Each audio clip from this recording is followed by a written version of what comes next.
क्या आपने कभी सोचा है कि भारत के दिल में बसा एक ऐसा शहर जहां कभी 22,000 लोग काम करते थे, आज वहां सिर्फ वीरानी और खामोशी है। ये कहानी है डालमिया नगर की, भारत का डेट्रॉइट, जो एक इंसान की जिद पर बना और उसी इंसान की गलतियों से मिट गया। रामकृष्ण डालमिया एक ऐसा नाम जिसे अंग्रेज भी सलाम करते थे, लेकिन जिसने अपने साम्राज्य को अपनी ही आंखों के सामने टूटते बिखरते देखा।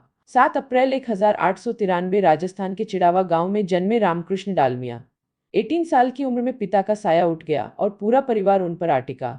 उनके पास सिर्फ एक छोटा सा मनी लेंडिंग बिजनेस था, लेकिन यही छोटा काम उनके बड़े सपनों का बीज बना। धीरे धीरे वो गोल्ड और सिल्वर ट्रेडिंग में आए और एक दिन पंडित की सलाह पर उन्होंने लंदन स्टॉक एक्सचेंज में चांदी के ट्रेड पर बड़ा दांव लगाया और यहीं से उनकी किस्मत बदल गई। लाखों का मुनाफा और एक नए बिजनेस साम्राज्य की नींव।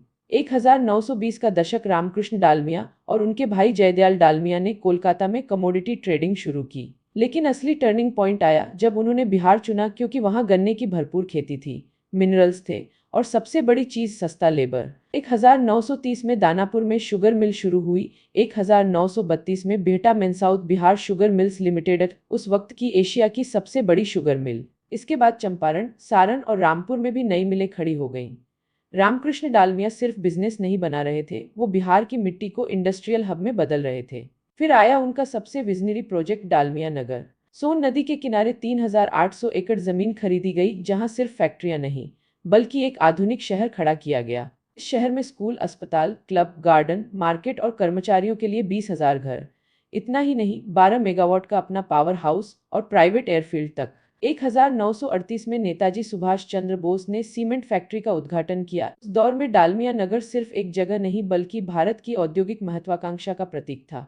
डालमिया का बिजनेस साम्राज्य तेजी से फैल रहा था। उन्होंने एसीसी की मोनोपोली तोड़ दी, Punjab National Bank, Bharat Bank और भारत इंश्योरेंस कंपनी पर नियंत्रण पा लिया। दूसरे विश्व युद्ध के बाद जब अमेरिका में मंदी आई, तो डालमिया ने 50,000 अमेरिकन व्हीकल स्क्रैप प्राइस पर खरीद लिए, उन्हें रिफर्बिश करके भारत में बेचा और तगड़ा मुनाफा कमाया। इसी दौरान उन्होंने इंडियन नेशनल एयरवेज को खरीदा और उसका नाम बदलकर डालमिया जैन एयरवेज रख दिया।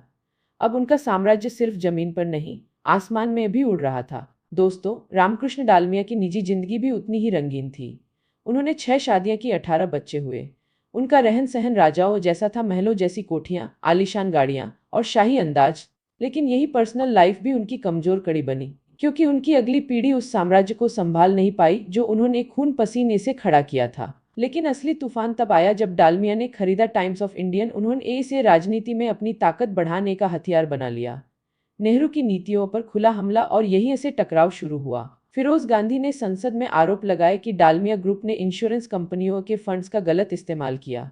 जांच हुई और 1955 में अदालत ने रामकृष्ण डालमिया को जेल भेज दिया। वो शेर जो कभी टाटा और बिरला के बराबर खड़ा था, अब सलाखों के वहीं था। जेल से लौटने के बाद डालमिया साहब ने पाया कि सब कुछ बदल चुका है। परिवार में दरार, बिजनेस टुकड़ों में बंट चुका। शांति प्रसाद जैन टाइम्स ऑफ इंडिया और बीमा कंपनियों पर काबिज हो गए। उनके भाई जयदयाल डालमिया ने सीमेंट बिजनेस अलग कर लिया। उधर डालमिया नगर राजनीति, माफिया अटैक, लेबर स्ट्राइक और नक्सल मूवमेंट की वजह से डूबने लगा। मशीनें पुरानी हो गई, बिजली कटने लगी, मजदूर पलायन करने लगे। जो जगह कभी इंडस्ट्रियल कैपिटल ऑफ बिहार थी, अब धीरे धीरे खामोश हो रही थी। 1978 में जब रामकृष्ण डालमिया का निधन हुआ, तब तक रोहतास इंडस्ट्रीज की ज्यादातर फैक्ट्रियां बंद हो चुकी थीं। की विरासत टूटकर बिखर चुकी थी। आज डालमिया नगर सिर्फ खंडहर है, लेकिन डालमिया भारत ग्रुप, उनके भाई जयदयाल की मेहनत से आज भी भारत की चौथी सबसे बड़ी सीमेंट कंपनी है। तो सवाल यह है दोस्तों, क्या रामकृष्ण डालमिया की असली गलती राजनीति में उतरना थी या फिर अपने ही घर को संभाल न पाना? आपका क्या मानना है?